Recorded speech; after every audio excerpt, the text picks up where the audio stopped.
Yeah. I know. I feel like y'all are doing this to me on purpose. I see this lower, It must be. lower, and lower. I do too, and maybe a couple of them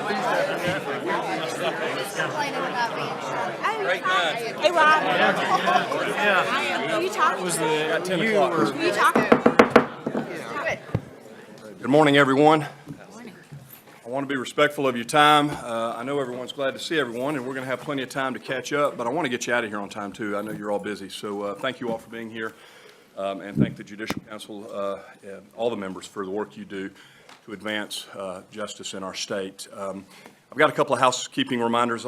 Please remember to speak into the microphones, but be advised they are extremely sensitive. If you're a guest to the meeting, please be sure to sign in or email rsvp@georgiacourts.gov so we can have a record for our minutes. This meeting, as always, is being recorded, both audio and visual, and it's being live streamed, and it's open to the press and the public.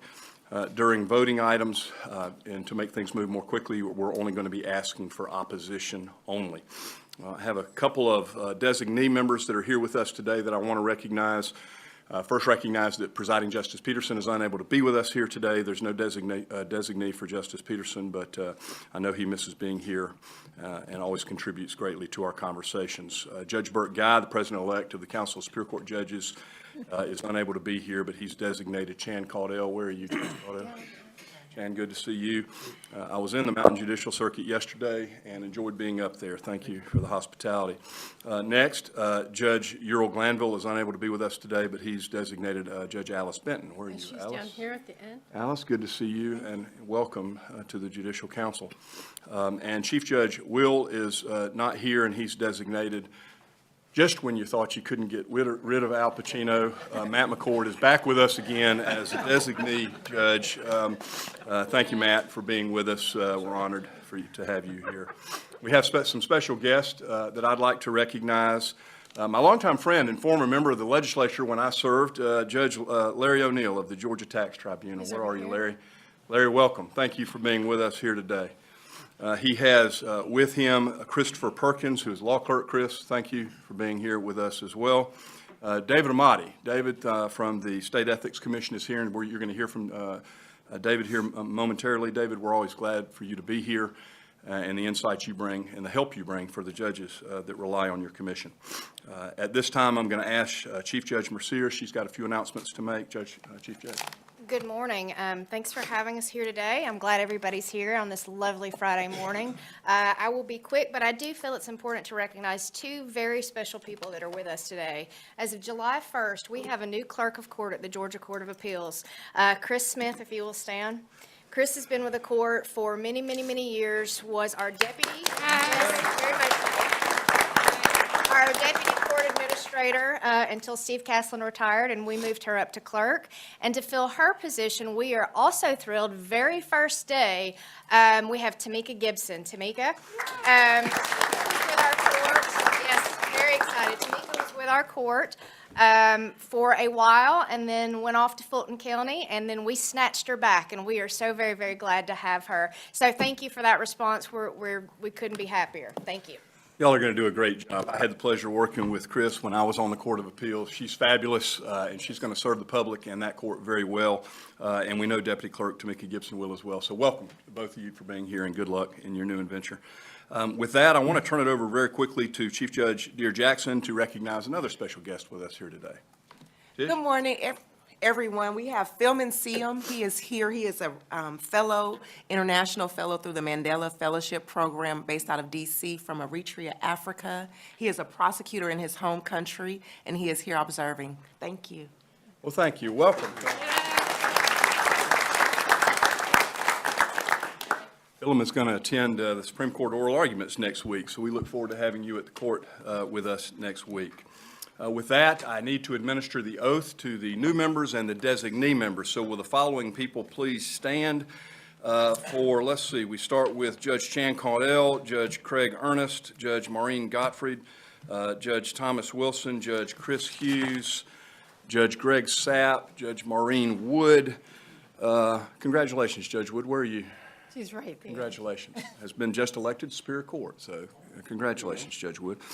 Judge Scott Chastain, Judge Nathan Grantham, Chief Judge Robert Cowan, and Ivy Cadle from the State Bar. You'll all raise your right hand, and at the end of this, just say "I do."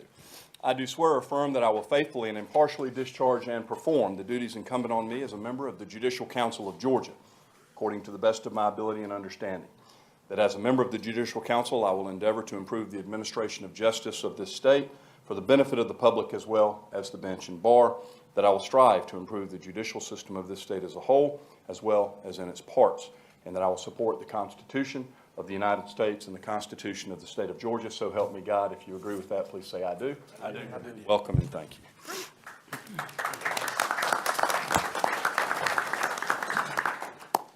And with that, I'll call on Cynthia Clanton to do the roll call. Good morning, everybody.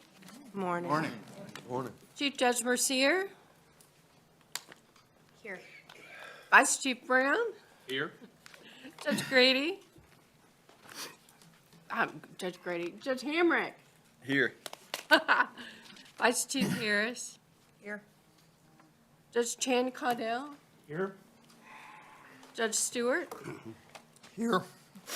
Chief Judge Ernest, Here. Judge Gottfried, Here. Chief Judge Letitia Dear Jackson, Present. Judge Alice Benton, Present. Chief Judge Thomas Wilson, Here. Chief Judge Scott Smith, Present. Judge Chris Hughes, Here. Judge David Dickinson, Here. Chief Judge Cheryl Jolly, Here. Chief Judge Jeff Hansen, Here. Chief Judge Greg Sapp, Here.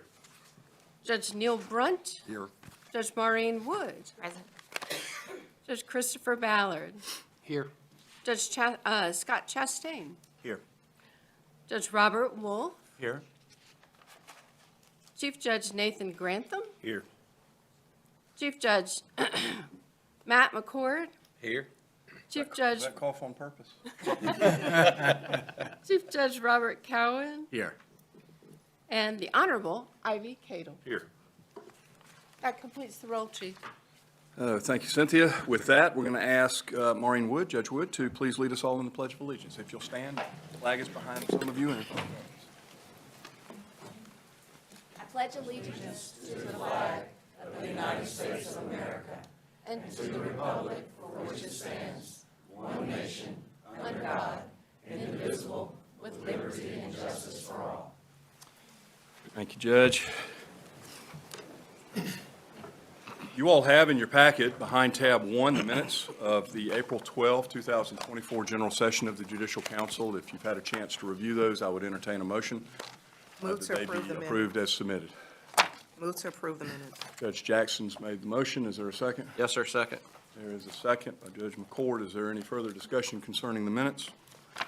Hearing none, they are approved. Is there any opposition? They are approved without opposition. Next, we've asked David Amati to come present to us. David, please come up to the podium. And you all know that David has been a partner of ours for a long time and has been very helpful in guiding judges through the labyrinth of the State Ethics Commission rules and regulations. David, thank you for all you do to help us and for the guidance you give to our judges. And we're honored to welcome you today to give a short presentation. Thank you, Chief. And I will try and be short, which I know a politician saying they'll be short is close to death, but here we are. So I just want to share a couple things with y'all, and hopefully this is news that will be well received. I know Chan's happy to hear this. I've heard the complaints and the concerns y'all have had over the last 3.5 years, and trust me, I share them on a daily basis. And so we will be awarding in the next few weeks an RFP to a new e-filing system to replace the current product that y'all file your campaign and financial disclosures on. I know that's been a source of frustration, and you know, you never want to be blithe with taxpayer dollars, but at some point, you know, definition of insanity, right? So we're going to be making a change. The idea from a timeline standpoint is for the new e-filing system to go live next fall ahead of the 26 elections really kicking off. So we've got an aggressive timeline that we're pursuing, and you know, we hope this will be a big improvement. Number one goal is going to be a product that is more user-friendly. What I tell people out there is if I can get something that Rob Leonard, Trent Brown, and I can all figure out how to work, we've hit the mark. So that's Yeah, it's a low bar, but that's what we're aiming for. We will keep some of the features the current filing system has. Tish and I were talking about some of the things where you can log in and sort of enter as you go, as opposed to the old system where you had to wait till the last minute, repeat expenses and donors, things like that. But the goal will be something that is fundamentally easier to use, and that's what we're moving forward with. From a legislative standpoint, we worked with Justice LaGrua and some of the Judicial Council on some of the security concerns y'all have. We'll be renewing the push. And I do expect legislation to move that will change the way your filing system, not the filing system, but the way your filing cycles are set up. Right now, y'all know you have 2 reports in a non-election year, depending on what office. It's this month, that month. Election years, you have 6. It's hard to keep track. We're going to be moving to a federal model where you just have quarterly every year. So whether you're up for election or not, it's going to be the same 4 dates every year moving forward. I think that consistency is something that will be an improvement and make things a little easier on y'all, and hopefully easier on me. But Chief, that's all I got. If there are any questions, I'll stick around. Happy to answer them afterwards. But hopefully, this is going to bring about some positive change for y'all. Well, thank you, David. We appreciate the leadership and the initiative. I know I hear the complaints as well, but they're not all complaints. I mean, the system works fine. I'm hopeful that the legacy data will still be available and migrated to a new system in a comprehensive way, and I know everybody's going to be interested in that, and just a more user-friendly system. So thank you for considering that. You're going to stick around? I will. Yeah. All right. He'll be here if you all have questions afterwards. Thank you. Thanks. Thank you. We'll move to item 6 on the agenda. I have a couple of presentations I'd like to make at this time. First, there are some special projects ongoing at the court and elsewhere that I want to bring to the attention of the Judicial Council. And I start that I am pleased to announce today the launch of a new project that aims to address and solve multiple longstanding statewide issues for judges, for clerks, for attorneys, and people of Georgia who rely on our judicial system, and that is a comprehensive, secure, standardized, statewide, and as of yet non-mandatory case management system developed at no cost to local courts or governments. I would remind everyone that we've seen demonstrated growing risks and lack of validated court data to help drive judicial system policymaking. We've demonstrated across the state and this country the need and the desire for better and more accurate data management systems and more data management. In the coming weeks, I'm going to include judges and clerks and stakeholders. They're all going to have an opportunity to engage with the AOC to help determine the needs and capabilities of this new comprehensive system. Ben Luke at the AOC has graciously agreed to be a key part and leader from their perspective on this engagement. Stakeholders will be engaged during the next several months. Process is going to move, though, fairly quickly given the constraints we have on available funding. This is a unique opportunity, I think, in the life of our state courts to improve the use of data. And so I recommend each judge and clerk across the state begin compiling a list of capabilities they'd like to see in a new system to alleviate burdens to you and to improve judges' access to information for judicial decision-making and for government's access to judicial data for judicial policy making.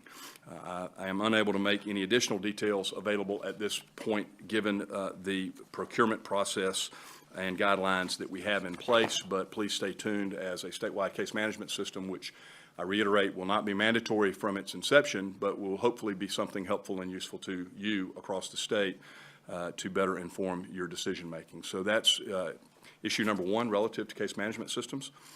Second, I want to announce that the creation of a new Judicial Council ad hoc committee on artificial intelligence and the courts. This week, I established the ad hoc committee on artificial intelligence in the courts to assess the risks and benefits of the use of generative AI on the courts and hopefully establish a committee that will make recommendations to ensure the use of AI does not erode public trust and confidence in our judicial system. The committee that I've established will research national and international best practices in order to make recommendations regarding possible uses of AI, both beneficial to the administration of justice and for access to justice. I've asked Justice Pinson at our court, Justice Andrew Pinson has graciously agreed to chair this committee along with Judge Steve Kelly, who's going to serve as the vice chair. The AOC Public Policy Analyst, Robbie Lee, will serve as staff to that committee.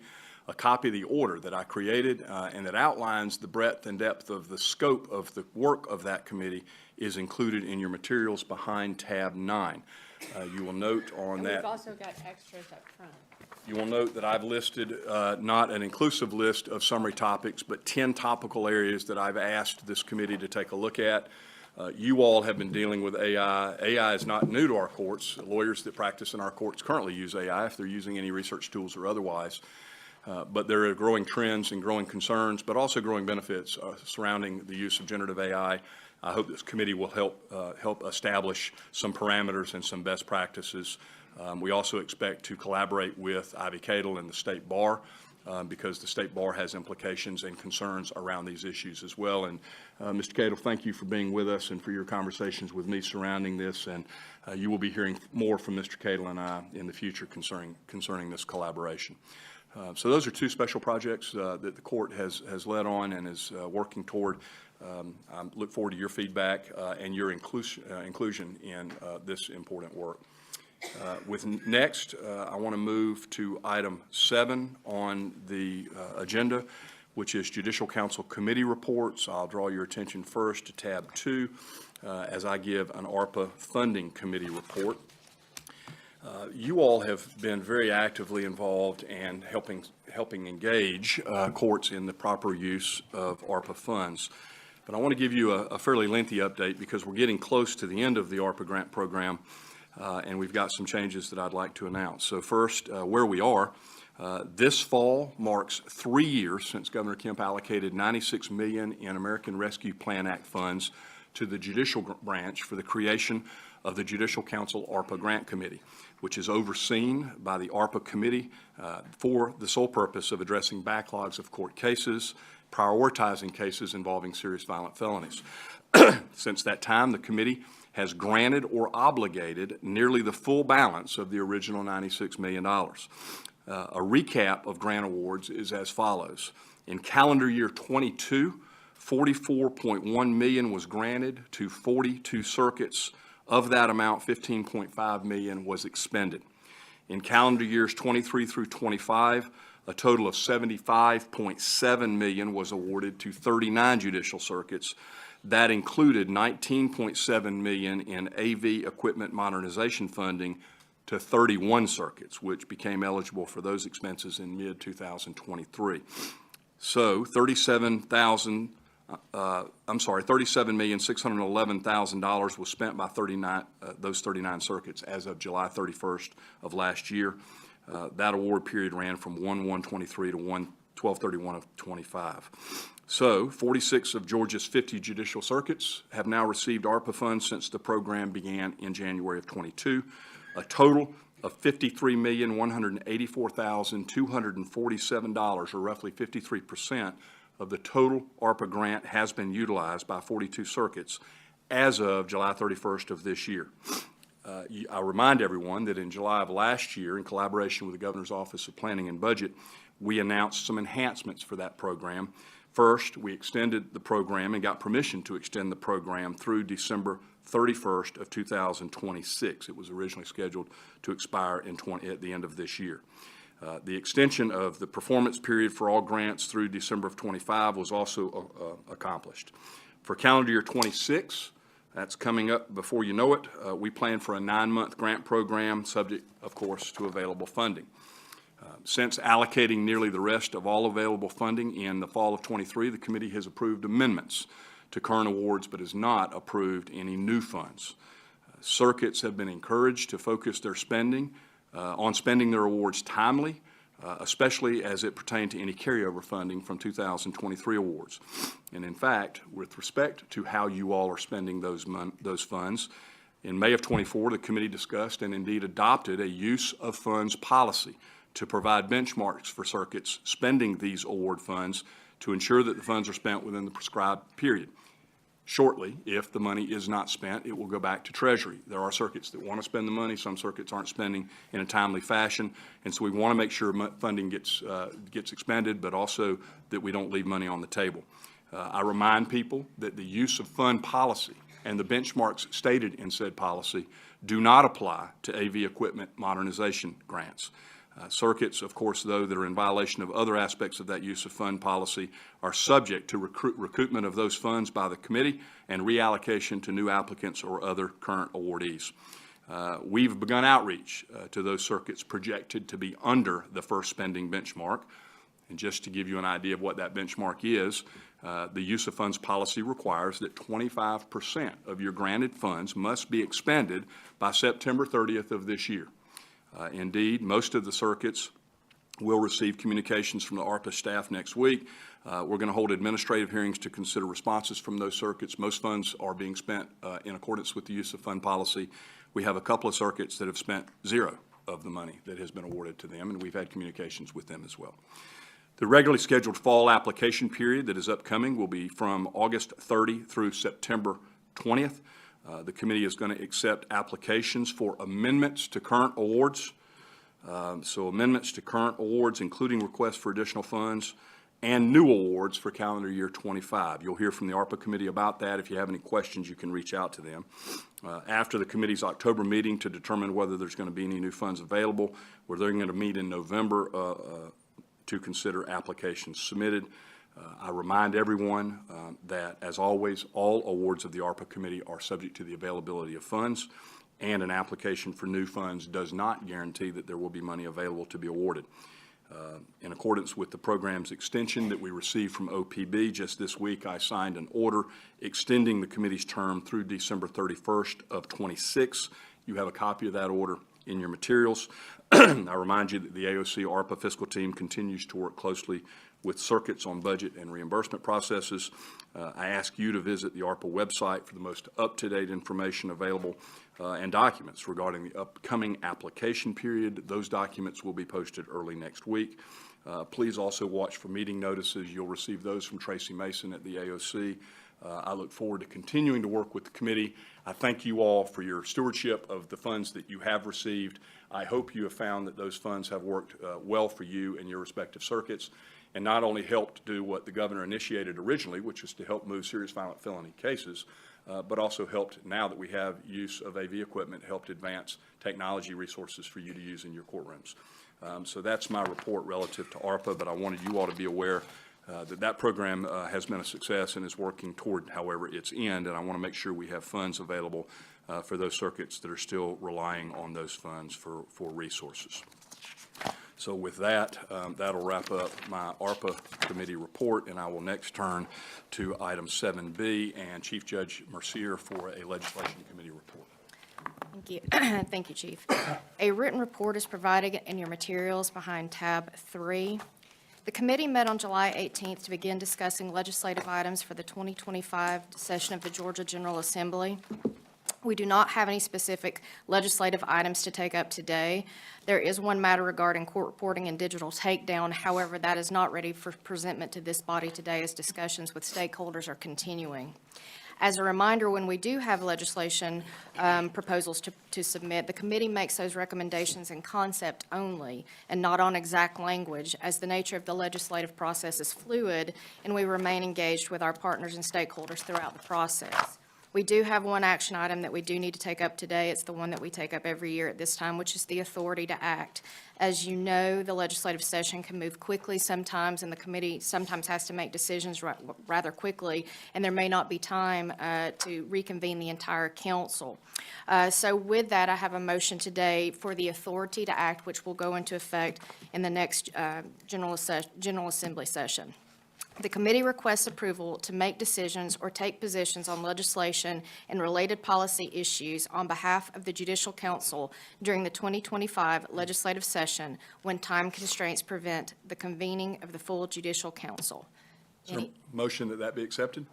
So moved. Motion, is there a second? Second. Motion is second. Any opposition?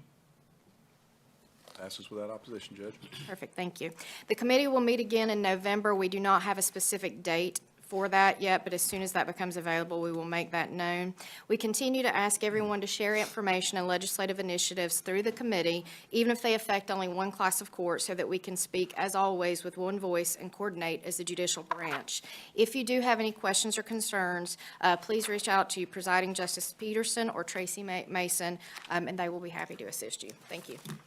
Thank you, Chief. Appreciate the fine report. Any questions concerning that? Hearing none, we'll move to item C on the agenda, which is the Budget Committee report. Andrew Zoll is here to present some items for your consideration that can be found at tab 4 of your binders. Thank you, Chief. Members of the Judicial Council, I'm Andrew Zoll. I'm the Chief Budget Officer with the AOC, and I'm here to present for Justice Bethel on the work of your Standing Committee on Budget. The committee met on July 17th, 2024 to hear an enhancement request for the amended 25 and FY26 budget. I'm going to quickly walk through those requests that were approved by the committee, and then at the end, I'll stop for 2 motions, one on the amended and FY budgets, and then a motion to act, like was just approved for the Legislation Committee. I did quickly just want to walk through our process and just how it's different maybe from some of the other budget dates in the state. Due to our deadlines we have our white paper submission period from May to mid-June, and then our committee meets in mid-July. Governor's budget instructions go out usually sometime in August. This year they went out July 12th. So while that was before our committee met, it's still well after our process is underway, and just due to the nature of our committee and our timelines, sometimes those things differ. So we are generally in receiving of those after we meet and then react to those kind of after the fact. So I just wanted to point that out before I move to the items. I'll quickly run through each item, but I'll point you to tab 4 of your materials. There's detailed requests for each of these items, but I'll be happy to answer any questions at the end of the presentation. For the amended budget, we have 2 requests. The first is from the Administrative Office of the Courts for $177,522, and that's for personnel, operations, and one-time startup costs for the implementation of SB 508. SB 508 was drafted based on recommendations from the Judicial Council Standing Committee on Judicial Security and was adopted by this council in 2023. I will note that this request is a proposal that was developed by staff directly after the legislative session, and that it's considered a work in progress, an initial draft of this request. But the amount is for 1 assistant director position, 1 information security analyst, $100,000 for startup costs, and then that cost would go down to $30,000 moving forward in the general budget. The second request for the amended is for $106,854, and that would be to fund 3 additional IT positions at the AOC. The AOC IT division is much more than just servicing those of us who sit across the street at Washington Building every day.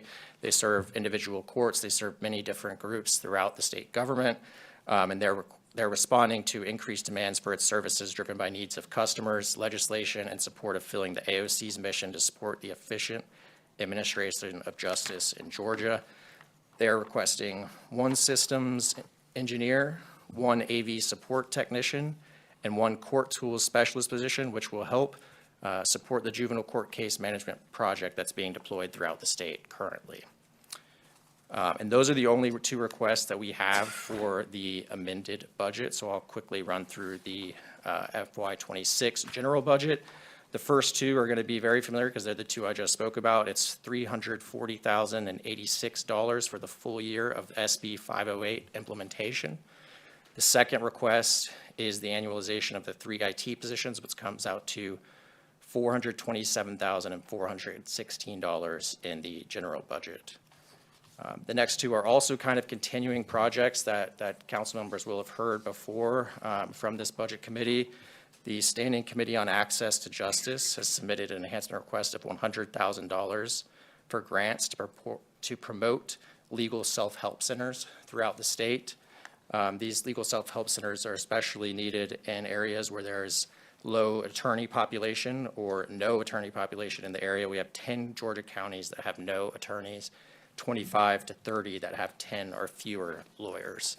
And most of that funding will focus on legal navigators, so not attorneys. These are people who are helping them filling out the correct court forms and just guiding them through the process to help create efficiency throughout the courts. And I'll also add that this has been an ongoing project. We're working to build out a robust data system around these self-help centers with the Carl Vinson Institute of Government, and that project is currently underway and ongoing. The next request is for the Standing Committee on Grants, and it's for $209,500 to fully fund the grants to civil legal services for what we refer to as medical legal partnerships. We requested $619,000 in the FY24 budget when we received $200,000. This fiscal year that just started, we received $209,500. So this amount will bring us up to that full $619,000 that we felt was a good starting point for this program, and that could really make a difference throughout the state. The plan is with that funding to fully, the program at Grady is part-time right now. This would make it a full-time program at Grady Hospital, expand existing services at CHOA, and then Georgia Legal Service would expand services to Beverly Knight Olson Children's Hospital in Macon. The next request is for $168,950 from the Georgia Office of Dispute Resolution. This is to provide one new staff position, which would bring their staff from 2 to 3, as well as funds for the statewide dispute resolution case management system known as Schedule ADR. ODR has been experiencing a significant number of referrals to ADR. It's more than doubled since 2014. And it's stretched existing staff and resources. This additional position will help that staff, and Schedule ADR would help, really help their data collection efforts throughout the state, which is a major initiative of their office. And I'll quickly run through the last two, which are from the Council of Accountability Court Judges. They've requested $158,750 for one certification officer position. This came out of HB 873, which was approved last session and added juvenile treatment courts under the purview of CACJ. This position would help them deal with that workload as well as existing workload for adult accountability courts throughout the state. And then the last request for this FY26 budget is $159,375 for one participant services statewide coordinator position, which would help develop statewide and local resources to assist participants with things like housing, transportation, job training, GED, tutoring, literacy, education, and many other services. And with that, there is one item that we notified the committee about, but is not in our enhancement request. It is $400,000, which would be the ongoing license for the statewide juvenile court case management program. That was something that was added to our budget in the amended FY24, so we'll need to make that request in the general budget to make sure it's included in our base budget moving forward. With that, I'll turn it over if there's any questions, or I will proceed with my motions. Are there any questions concerning the budget? Both the amended and the full budgets? Let me say before we vote on it, you know, many judges across the state, 1,600 judges, don't fully appreciate the work that the Judicial Council does and that judges across the state do, and the work that the Administrative Office of the Court does to advance justice in the state. I was not fully aware of it as a Superior Court judge years ago, and I will just tell you that when you think about the priorities of judges in this state, and you think about the work they're doing to advance accountability courts, just looking at the next year's budget alone, access to justice initiatives, dispute resolution initiatives, accountability of court initiatives, AOC initiatives, those are all initiatives that improve access to justice, meaningful justice to people in this state, and to me, help build public confidence and trust in our work. And so I hope you all appreciate the hard work that the Budget Committee does and that the AOC does and that our judges across the state are doing to advance these initiatives. It's minutia to a lot of folks, but I think it's meaningful work. It's what separates, I think, Georgia from other states in leadership that we have that are making a difference for other people and are helping improve lives. Medical legal partnerships is but one other example of how you're making a difference in the lives of children in this state. So thank you for what you do. You have a motion. We're going to vote on both the amended and the full budget in one vote. You want to amend the amended budget to add the $400,000, is that correct? So for the amended budget, it will be an enhancement request of $284,376 and an FY26 enhancement request of $1,564,077. Comes in the form of a motion. Is there a motion that it be accepted, both the amended and the full budget proposals? So moved. There's a motion by Tish Jackson, Second. second by Judge Ann Harris. Is there further discussion concerning both budgets? Any questions concerning both budgets?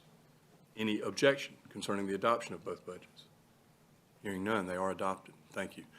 Second, Second motion is the Standing Committee on Budget requests approval to make decisions or take positions on budgetary issues on behalf of the Judicial Council during the 2025 legislative session when time constraints prevent the convening of the Judicial Council. that's the standard motion that you're all familiar with. Is there a motion that the Budget Committee be authorized to act in the absence of being able to formalize a committee meeting? Is there a motion? So moved. Judge Hughes? Yes. Second? Second. Judge Jolly? There's a motion and second. Any further discussion? Any objection? It's adopted without objection. I'd also like to thank Brent Churchwell, Senate Budget Director, for joining us today. Brent, thank you for being here, and Andrew, thank you for the hard work that you do to present the priorities of the Judicial Council. It's very important. With that, Remind them. get to it. Yes, I will also remind everyone, as we do every year when we adopt budgets, that the council's budget submissions are subject to change based on the governor's budget instructions, revenue estimates, and other considerations. It's a simple reminder. You're all familiar with the process. With that, we will now move to item D, which is a Judicial Security Committee report by Justice Sean Ellen LaGrua. Justice LaGrua, welcome, and thank you for being here, and for your work on the committee. Good morning, Chief. Good morning to everyone else. Thank you for allowing me to be here. This will be fairly short. A couple of things to report. The committee is working with the AOC on Senate Bill 508 to come up with a system for the reporting of personal identifying information to the appropriate agencies for redaction. A reminder, this does not go into effect until July 1, 2025. So still almost a year away. I expect that you will be hearing from the Security Committee as well as the AOC over the coming months as we figure out exactly how the system's going to work. I would also remind you that this system is a prospective bill. So I only say that in the context of please don't be complacent. What's already out there is out there. And there's nothing about SB 508 that will redact or restrict or get rid of anything that's already publicly available. It will take care of things starting July 1 of next year at public agencies that carry personally identifiable information of judges and their spouses, to include home addresses, home phone numbers. So that's where we are in SB 508. We have been working on trainings for situational awareness and security across the state with the different councils of court. Most recently, with the Council of Superior Court Judges, Judge Rickman moderated a panel with Judge Walmsley, Sheriff Neil Jump, regarding the high-profile case that Judge Walmsley dealt with in the security issues. In that regard, we also had Colonel Siobhan Edwards with the Fulton County Sheriff's Department talk about some of their security measures and preparations that they've had on some of the more complicated security cases they've had there in Fulton County. And Stan Cooper, our friend, as many of you know, that has been with the Department of Corrections as special assistants to the chief, also participated in that panel. We've also been at municipal court judges, and we will be at the state court judges meeting and other councils as the year progresses. Finally, there is now a subcommittee with our committee that is chaired by Judge Mike Hunsinger, which will be looking at a way for us to start tracking statewide, and when I say state, I'm saying state versus federal, not state court, but the state system versus the federal system of threats against judges. The federal system, currently, the U.S. Marshals track those threats for a huge number of judges across the country. We have no mechanism, as I am aware at this time, to track threats against state-level judges. We will be working on that. We'll be reaching out to the councils for any suggestions you have on that. Expect more to come on the specifics of that going forward. Finally, I have been since the chief was kind enough to allow me to chair this committee, reiterating the councils as I speak to people. If there are threats that you're aware of, please forward them to me or Judge Rickman. We are trying to compile as much data as we can. We can't deal with resources or get help for folks without data to prove what we need. So when I was at Council of Superior Court Judges, after I said that again, I had about 6 different threats reported. I just had one emailed in. Please do not think you're bothering me. I have a separate file. Judge Rickman and I are working together to do this. If you hear of threats, please encourage the members of your councils to report them to us. Finally, Chief, Judge Rickman and I want to thank you for your trust in us chairing this committee. I hate to say enjoy it, we're enjoying working together, but enjoying trying to move this committee forward. Thank you for your faith in us. Welcome, Judge. Let me say how much I appreciate the leadership that Justice LaGrua and Judge Rickman have shown, their willingness to lead on this issue. Chief Judge Mercier and I continue to make judicial security a priority of our courts. The Judicial Council has now made this a priority of the Judicial Council. This is a significant issue that is going to require a long-term solution.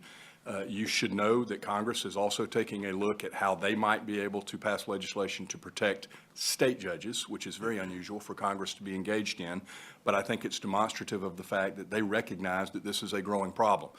Part of what their legislation would do, which is already, by the way, passed the U.S. Senate and is now in the House, I had the pleasure of testifying at the Senate in front of some U.S. senators recently on the importance of protecting state judges and the importance also of collecting data on threats against state judges, something that we know is not done. And so there is a growing groundswell, I think, of support for judicial security initiatives across the country. We have quite a bit of work to do, but we've done some, right? So this idea that we are now at the forefront of training and making sure that we're giving judges and classes of courts a proper training, the passage of House Bill 508 and the redaction, prospective notwithstanding, the redaction of personal identifying information on judges. And I've reiterated at nearly every speech I've given recently that, democracy is dependent upon an independent judiciary. It is at risk when our judges are threatened. And we need your help to make sure that your threats that you're given is inconspicuous or as innocuous, I should say, as you think those threats might be. It's important that you let us know what's going on in your respective jurisdictions. We're going to do all we can to protect you. I appreciate the work of the committee, and I know there's going to be some really good work coming out of the recommendations of that committee. Any other comments or questions of Justice LaGrua and the work of the Judicial Security Committee? Hearing none. Chief, with that, if it's acceptable to the body, I would defer the next report to Judge Steve Kelly on technology. That would be fine. Thank you very much. We always like to hear from Judge Kelly. Judge Kelly, welcome. Thank you for allowing me to serve as chair of the Technology Committee. I want to thank you, Chief Justice, for your initiative for these 2 projects. One, of course, the data case management data issues and the AI project. The Technology Committee is a committee, of course, that receives reports from lots of different little committees that are as for as long as I've been either watching or been a member of the committee, all the subcommittees have been dealing with data issues. If you don't have good data, you can't do good analysis. And so we've had a lot of committees that have been working on improving our data flow and ideas. And so we appreciate the Chief Justice taking this opportunity to move this forward. It's a big ask, but I hope that I would just encourage, as chair of the Technology Committee, I just want to reiterate, if there's things that you like, I'm in a circuit where I have 1 county that is very advanced and 4 counties that are not very advanced. And not a day goes by, I say, oh, man, I wish I could electronically do this in this case management system. I don't have access to that case management system. So things that you would like to see, you can email Ben Luke, and we keep a list of those kinds of things, and we move forward. It'll make a much better project and hopefully a better result. Also very thankful for the AI committee. We have a subcommittee on AI. We met a couple times, and our first time was just felt like breathing down a fire hose, because when you talk about AI, it's kind of like mapping the ocean or mapping the universe right now. Everybody's involved in it. You don't know what's good, what's bad. There's a lot of good. there could be a lot of good for the judicial system, and again, want to thank the Chief Justice for doing that. I want to report that our AO staff are busy doing a lot of different projects in the IT department. There's just a lot of little technology projects, some bigger ones, but a lot of little ones around the state that they're constantly involved with. I want to throw out again, if you're know a judge that could benefit from email calendar reports, we have a program called VCC that's kind of out of the beta stage now. People are using it, and it's just a good little tool. It's free. That can help you organize your court dockets. Please, the newsletter has all the training that's come out, and with that, we have a written report also. So that's my report. Questions, Judge Kelly? Thank you, Judge. All right, thank you. Appreciate your leadership. With that, we'll turn to item F in the agenda, which is a report from Judge Leonard on the work of the Judicial Workload Assessment Committee.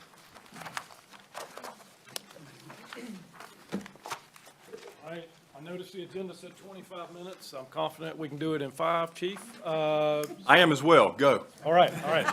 So here we go. JWAC approved 2 new circuits for judgeships. You'll see them in the written materials. It's the Gwinnett and Northeastern Circuit. Add those on to the 6 that have already been approved and are still within their 3-year carryover period. Gives us a total of 8 circuits, should the Judicial Council approve these 2 new ones. I'm going to let Shamika run through the slides for those 2 circuits, and you can see those. So next slide. Good morning, Chief morning, Shamika. Justice, council members, and guests. My name is Shamika Dotson. I'm the Assistant Director of Research here at the AOC, and I will present the 2023 judgeship request. We have 2 new circuits requesting judgeships, the Gwinnett Judicial Circuit and the Northeastern Judicial Circuit. The Gwinnett Judicial Circuit is a single county circuit with an estimated population of about 983,526. Judge Tim Hamill served as the chief judge of the circuit. The circuit last received a judgeship in 2020 and currently has 11 judges. The circuit's 3-year caseload average per judge is 1,818, and the current workload value is 1.26. Next, we have the Northeastern Judicial Circuit, which is comprised of Dawson and Hall counties. When combined, the circuit has an estimated population of about 248,999. Judge Jason Deal serves as the chief judge of the circuit. The circuit last received a judgeship in 2018 and currently has 5 judges. The circuit's 3-year caseload average per judge is 1,359, and the current workload value is 1.22. And on our last slide here, we have prepared a complete list of the circuits previously recommended and the 2 new circuits that were presented here today. If there are any questions, I will entertain those questions. Other than that, Mr. Chief Justice, that will conclude my presentation. Thank you, Ms. Dodson. Any questions? I would remind the voting members of the council that the Judicial Council policy states that votes on judgeships shall be done by secret ballot or electronic ballot. We have 2 new judgeships, the recommendations, Gwinnett and Northeastern. I would entertain a motion to dispense with our secret ballot policy and approve both of those new judgeships to be included by acclamation. Is there a I'll make that motion. motion? Is there a second that we approve them by acclamation without secret ballot? Second. Judge Jolly is second. Is there any further discussion? Is there any opposition? Hearing none, they are approved and will be included. The full list is now in front of you. That list will be reported to the governor and the General Assembly. I remind you all, as I said earlier, that the council did approve updates to the Judicial Council policy on judicial workload assessment in April to remove that this committee would rank all of those judgeships.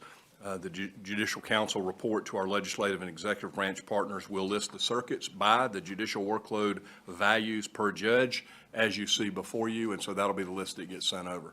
Anybody have any questions concerning that process or the list? We appreciate, as always, Judge Leonard, the work of your committee. Ms. Dodson, thank you for the work that you've done in pulling all of these numbers together. The state is continuing to grow. We have continuing needs for judgeships across the state. It is my hope that every one of these judgeships will be approved, and I would certainly encourage the legislature to approve them and fund them all fully. Thank you. Thank you. Great. With that, we will move to item G in the report, with materials found behind tab 7. You have a written report from Justice McMillan on Court Interpreters Committee. Written report only, and that material is behind tab 7. Any questions concerning that report? Next, we will move to the Grants Committee report. You likewise have from the chair, Judge Melanie Cross, who's not here with us today, a written report that is found behind tab 8 on the work of the Grants Committee. If you have any questions, please reach out to Ms. Clanton. With that, we're going to take a quick break. Is that fair enough? 5-minute break and come back, and I'll try to get you moving forward on the rest of the agenda. Thank you.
I've started a trend for you. Of what? People talking about your hair. Oh, yeah, well, there's that. If y'all will, come on back in. Let's see if I can get you out of here. Unless you want to stay, in which case I'll let you stay and I'll leave. Where's Cynthia? Already up there. All right, thank you all. Let's get started back with item 9 on the agenda and a report from our leader, Cynthia Clanton. Cynthia? Thank you, Chief. Justices, judges, and judicial branch leaders. Our summer vacations were cut short by Tropical Storm Debbie roaring across Georgia. We received many orders declaring judicial emergencies, including from the Chief's home circuit in Waycross. Thanks for sharing those orders with us, and I hope your family, homes, and courthouses didn't sustain damage. One of our longtime IT professionals, Christy Pope, evacuated her home in Bullock County after the Ogeechee River overflowed its banks. As you can see, what a mess. Christy's fine, shaken, and a little soggy. So let's all hope that we've got blue skies and rainbows in our immediate future. Turning to news at the appellate courts, this handsome portrait of former Chief Justice Hugh P. Thompson was recently unveiled at a ceremony at the Supreme Court and will hang at the building at a later date.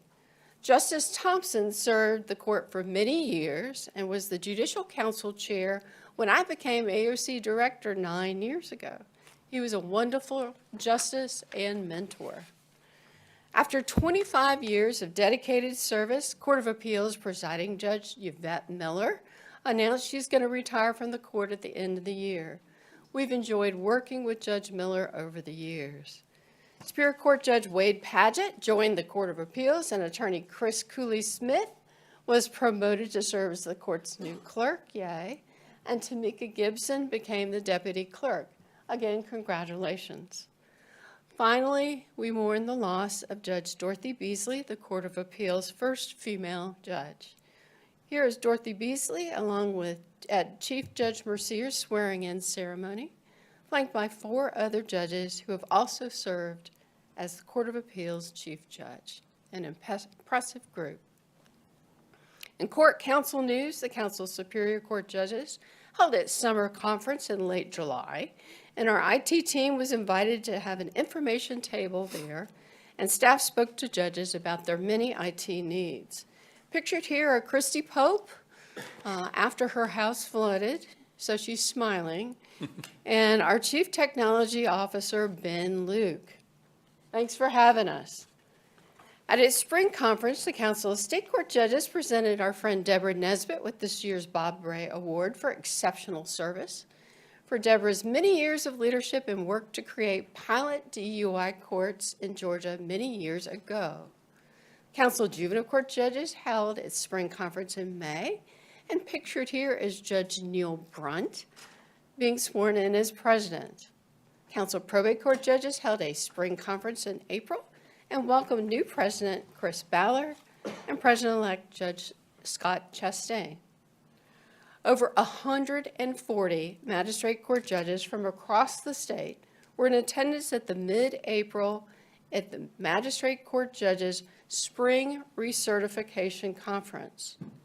And following its training conference in June, the Council of Municipal Court Judges held a very successful strategic planning meeting in late July. A special welcome again to State Bar President Ivy Cadle, who by virtue of his office will serve for the coming year as a member of the Judicial Council. President Cadle was sworn in by Chief Justice Boggs at the State Bar annual meeting in June, which was widely attended by Georgia judges from every class of court. Great bow tie, Ivy. Chief Justice Boggs and Chief Judge Mercier addressed the members of the State Bar during the annual meeting. And among other things, the Chief Justice highlighted the work of the Judicial Council's ARPA Funding Committee and the Standing Committee on Judicial Security.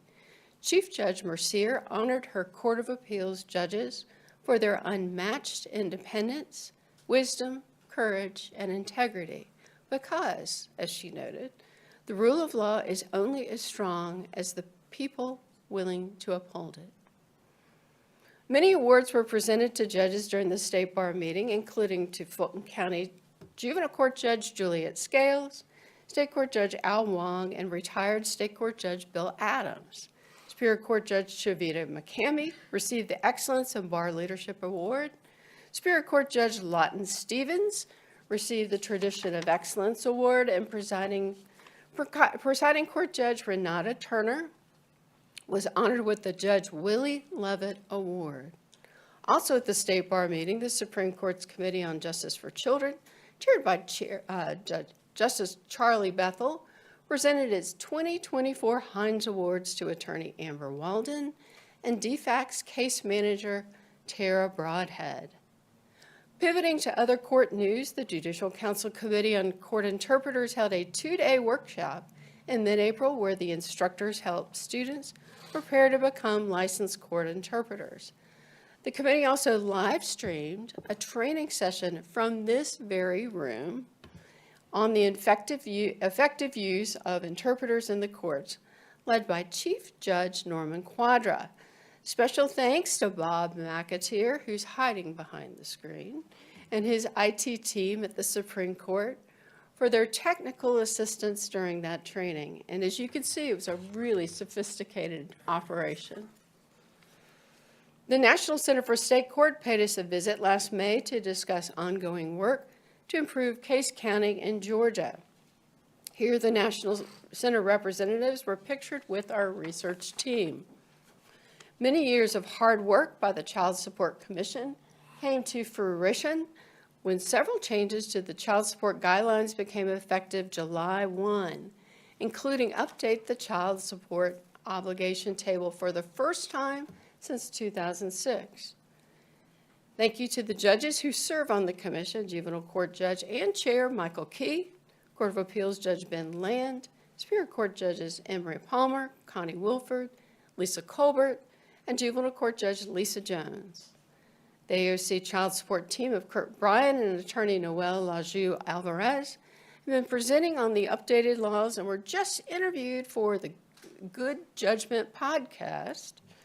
More information about the 2024 amendments to the child support guidelines may be found on the Commission's website.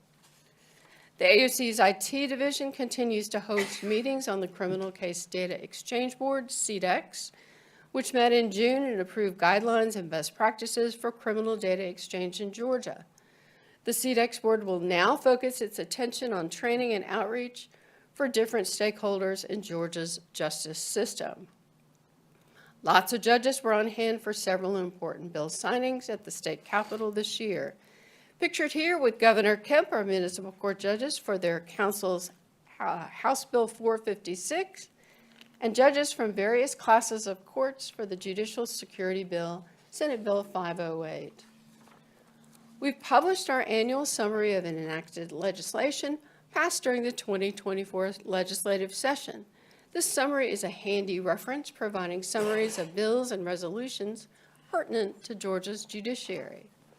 We are delighted to share pictures of the award-winning artwork from our 2024 Law Day Art Contest. Now, there are note cards in your notebooks. You've probably found them of some of the winners' art, and you are welcome to take those home.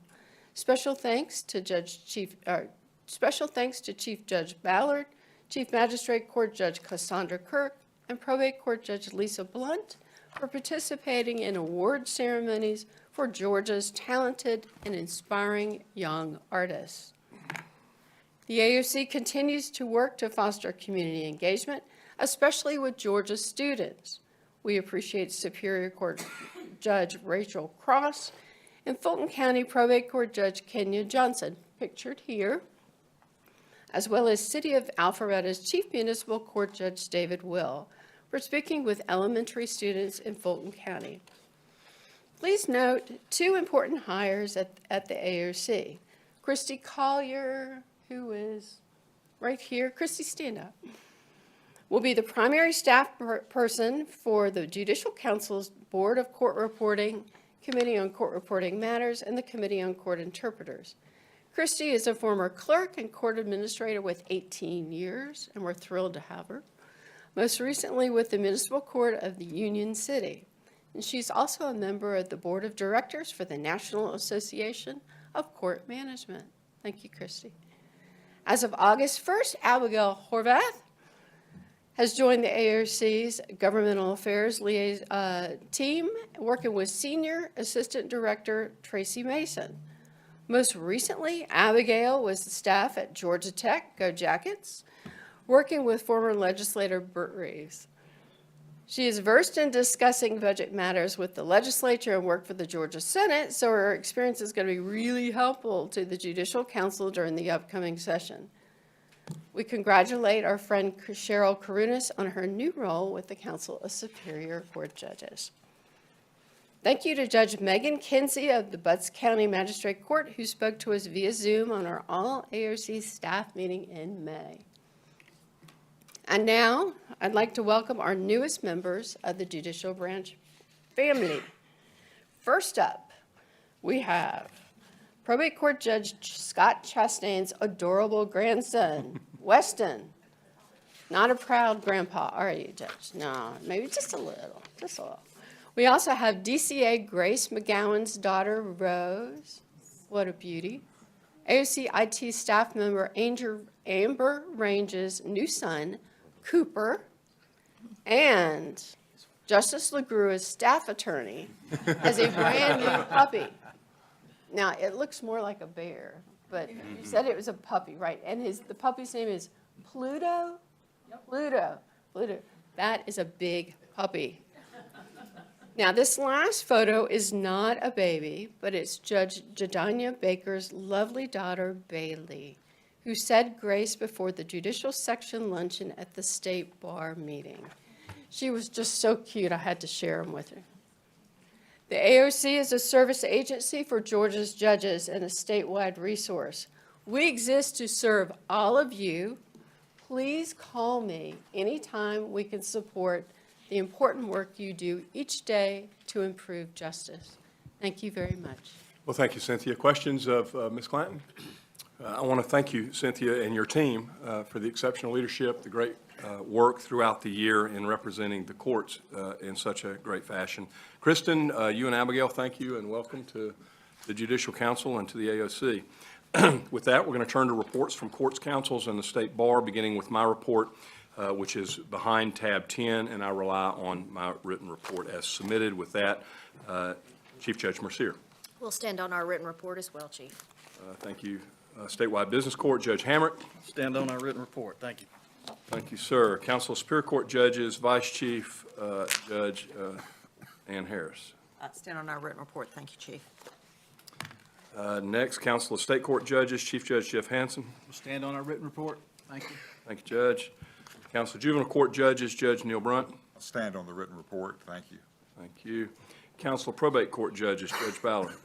We rely on our written report. Thank you, Chris. Council of Magistrate Court Judges, Judge Wolf. We stand on the written report. Thank you. Thank you, sir. Council of Municipal Court Judges, Judge Cowan. Good morning. We'll stand on our written report. I do want to apologize for Judge Will not being able to be here, but I'm so happy that Judge McCord could slide right back into his old I have a seat. baby bib if you need it, Judge McCord. It's not happening again. Thank you, Judge Cowan. Appreciate you being here. Please give Judge Will our regards. Next, Ivy Cadle for the State Bar of Georgia. Good morning. Thanks to all the judges for conspiring to yield the entire 15 minutes to me. Doesn't mean you have to use it all. As David Amati said, I will take the risk of what no lawyer should do in front of any singular judge, especially not in a room of distinguished judges like this, and say, I just have a few remarks. All is well at the bar. I'm working with the chief. He and I have talked on the phone several times on the agenda for the upcoming bar year. I'm also working closely with our executive director, Damon Elmore, and the staff at the bar to figure out what we are going to do this year. We have an upcoming joint meeting of the executive committee of the state bar and the Superior Court judges, or Supreme Court justices next week, and we are going to really kind of set forth our agenda there. As I've mentioned before, we're going to focus on governance, elections of various state bar officers, look at a code of conduct for our events, and also be partnering with the Chief Justice on artificial intelligence. We will also be partnering on whatever legislative agenda comes forth out of this council and the other courts. So we will wait and see. Finally, I want to, invite everyone to come to our meetings. The State Bar, all of our Board of Governors meetings are back in person. Our executive committee meetings are back in person. And so there will be people for you to come see should you choose to come to Jekyll in November for our fall meeting, to Savannah in January for the mid-year meeting, to Athens in the spring for the spring meeting, or to Sawgrass at our annual meeting. We're also having our executive committee meetings that are all over the state too, with the opportunity to get out and see local bar associations and have events with them after the meeting. So if your circuit happens to be in one of those areas, we would very, very much welcome you and any of your fellow judges in that area to come, and we'd be glad to have you. So with that, thank you. Thank you, Mr. Kettle. Appreciate the report from the State Bar and the fine work you're doing over there. Look forward to working with you more. Next, we'll turn to item 11 in the agenda, materials behind tab 11, and we will hear from additional judicial branch agencies. Please speak into the microphone or come up to the podium if you will, and we'll begin with Council of Accountability Court judges and Taylor Jones. Good morning. CACJ will stand on our written report, Mr. Chief Justice, but take this opportunity to say thank you for the support of our FY26 budget request. Thank you. You're welcome. Thank you for the fine work that your council is doing. Next, Georgia Commission on Dispute Resolution, and we'll hear from Chief Judge Cindy Morris or Carly Size. There's Judge. Hey. Thank you, Chief Justice. We would stand on our written report. However, we would like to add our thanks to the Judicial Council for their hard work and their leadership, and particularly to the Budget Committee for their assistance and guidance in our budget request. We would also add that the commission met on Wednesday. At that time, Justice Ellington swore in Judge Kerry Markham from Coweta County Probate Court as our chair-elect. So thank you. Thank you, Judge. We appreciate the report, appreciate the work of the commission. Next, we go to the Council of Superior Court Clerks. I'd like to welcome the new leadership at the council, beginning with Executive Director Evan Gross and President Grant Walraven. So, welcome. Thank you, Mr. Chief Justice. Yes, the only report I have for this body is to introduce myself. So my name is Evan Gross. I am, as of July 1, the new Executive Director of the Superior Court Clerks Council of Georgia. I've been with the clerks for 7 years now, but I am very, very honored that they have selected me to continue to serve in this new role. I do want to recognize on the live stream my new president, the Honorable Grant Walraven, Clerk of Gordon County, I believe from Chief Judge Smith's circuit. I know that I speak for the board when I say that we are very excited to work with the Judicial Council to serve clerks, our constituents, and the state. Thank you so much. Well, thank you, Evan. We have a great working relationship with the Council of Superior Court Clerks. We look forward to continuing that with you and leadership at the council, so thank you. Next, I would go to item D, which is the Chief Justice's Commission on Professionalism. Carlise Greer has provided a written report. She's unable to be with us as she's in Athens for law school orientation, a program that that commission has been very good and astute at going to each of the schools every year and providing introductions to law school students on the methods and improvements of or benefits of professionalism among the bar. With that, we move to item E, which is the Georgia Council on Court Administrators, and Lenora Ponzo. Good morning. We will stand on our written report. Thank you, Chief Justice. Thank you so much. ICJE has provided a written report. Is there anybody from ICJE here? Lynn's watching online. Lynn's watching online. Thank you, Lynn, for your leadership at ICJE, your continued reports that I've been receiving, and for your written report for today's meeting. The JQC does not have a report for us today. Next, move to item H, the Georgia Association of Juvenile Court Judges, and Samantha Cannon. Samantha here. She has provided a written report, and I'm presuming she is submitting that report and standing on that report. With that, we move to item 12 on the agenda, which is new business. I would remind everyone that if you haven't seen this already, that after more than 7 years on the JQC hearing panel, Judge Robert McBurney has stepped down. My court has appointed Judge Brian Rickman, judge at the Court of Appeals, to replace Judge McBurney. I want to express here today publicly, as I have already privately, to Judge McBurney, our appreciation for his work on the hearing panel. You all remember that when that panel was constituted and the whole JQC was essentially reconstituted in 2016 and going to a bifurcated investigative panel and hearing panel, Judge McBurney was the first hearing officer at that hearing panel, and they've done really great work. We're really thankful. All judges across the state should be very thankful to Judge McBurney for his fine work on that hearing panel, and we look forward to working with Judge Rickman on that panel. So with that, I want to thank both of them for their willingness to serve in their prior service. Now, with concluding remarks, item 13, I want to remind everyone the calendar year 25 meeting schedule is in your materials, and I would refer you to that schedule. We'll continue to meet by Zoom in February and in next December and in person for the April and August meetings. Our next meeting, which is a general session meeting of the Judicial Council, is Friday. Did you do this on purpose? No, I didn't. Friday, December the It 13th. is Abigail's birthday. At 10 a.m., a Zoom-only meeting on Friday, December the 13th. I want to ask everybody that after we adjourn, please stick around for a group photograph. We're going to do that on the terrace. And lunch is available in the hall. Yes. Seating is available on the terrace, or you can come back in here to eat. Does anyone else have anything else for the good of the order, or any concluding remarks, or old business or new business to discuss? Judge Mercier, do you have anything? Sir? Hearing none. Maybe Judge O'Neill? Judge O'Neill? Do we have one? Judge O'Neill? Judge O'Neill? Judge Thank you O'Neill? for joining us today. We really appreciate you. Yeah. Thank you all for being here. We're adjourned.